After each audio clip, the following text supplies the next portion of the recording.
नमस्कार। सत्य से साक्षात्कार के इस अंक में आपका स्वागत है। मैं हूं प्रदीप सिंह।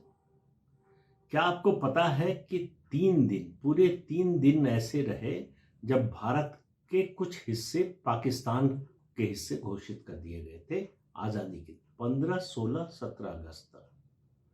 ये थे आज का जो पश्चिम बंगाल है, उस समय का अविभाजित बंगाल था।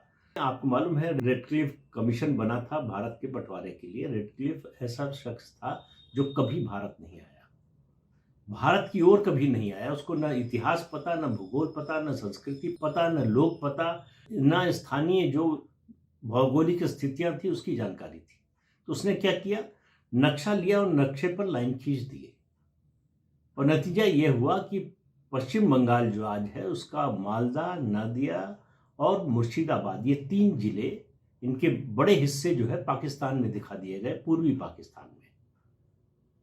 वहां के लोग जब 15 अगस्त की सुबह उठे तो उनको पता चला कि वो पाकिस्तान के नागरिक हो गए और वहां मुस्लिम लीग के लोग जो है मुस्लिम लीग का झंडा लेकर जश्न मनाने लगे, सड़क पर उतर आए। इसका विरोध शुरू हुआ। माउंटबेटन को टेलीग्राम भेजे गए। नदिया के राजा ने विद्रोह को लीड किया। उनकी राजधानी कृष्णानगर को पूर्वी पाकिस्तान में बता दिया गया था। 2 दिन तक महिलाओं ने घरों में चूल्हे नहीं जलाए। 2 दिन तक लोग अपने घरों से बाहर नहीं निकले। हिंदुओं से कहा गया था कि अपने घर में खौलता हुआ पानी तैयार रखो कि जब मुस्लिम भीड़ हमला करे तो उस पर फेंक सको।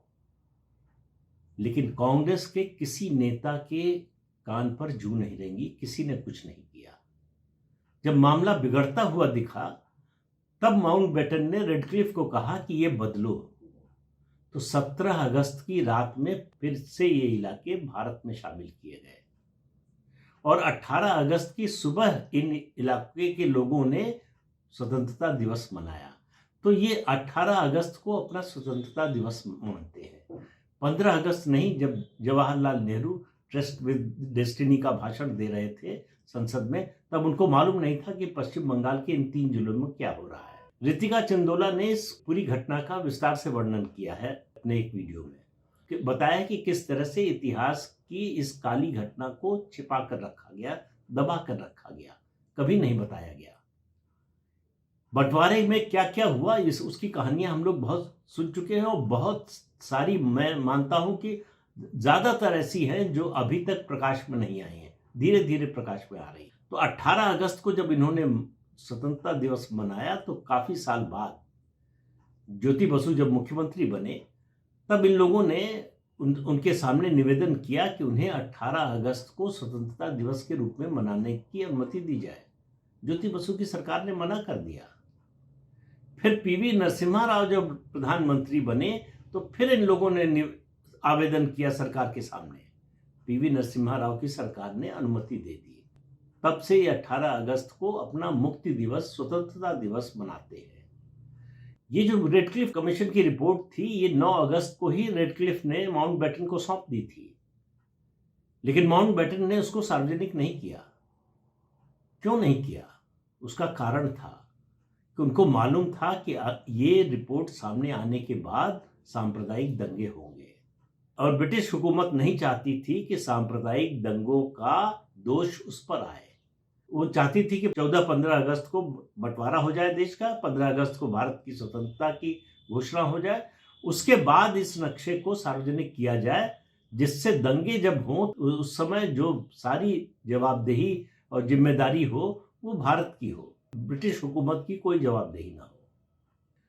तो 15, 16, 17 अगस्त 1947 ये 3 दिन ऐसे थे जब भारत का एक के कई हिस्से जो है वो पाकिस्तान का हिस्सा बन गए।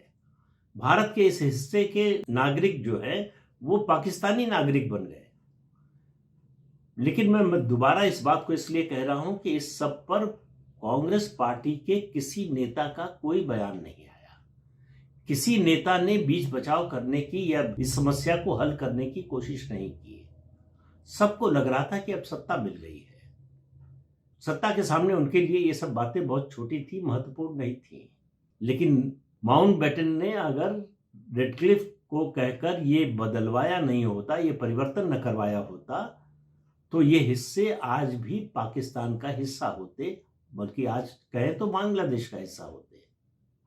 इस तरह से हुआ था देश का बंटवारा। इस तरह से देश के बंटवारे को कांग्रेस पार्टी ने स्वीकार किया था, जिसकी कहानियां मुझे लगता है कि अगले 40-50 सालों तक नई कहानियां नहीं बल्कि जो है पुरानी घटनाएं लोगों के सामने आती रहेंगी, जिन्हें कांग्रेस के इतिहासकारों, वामपंथी इतिहासकारों ने दबा दिया, छिपा दिया। वो सब अब धीरे धीरे सच निकलकर सामने आ रहा है। इस अंक में इतना ही। अगले अंक में फिर मिलेंगे किसी नए मुद्दे के साथ। तब तक के लिए अनुमति दीजिए। नमस्कार।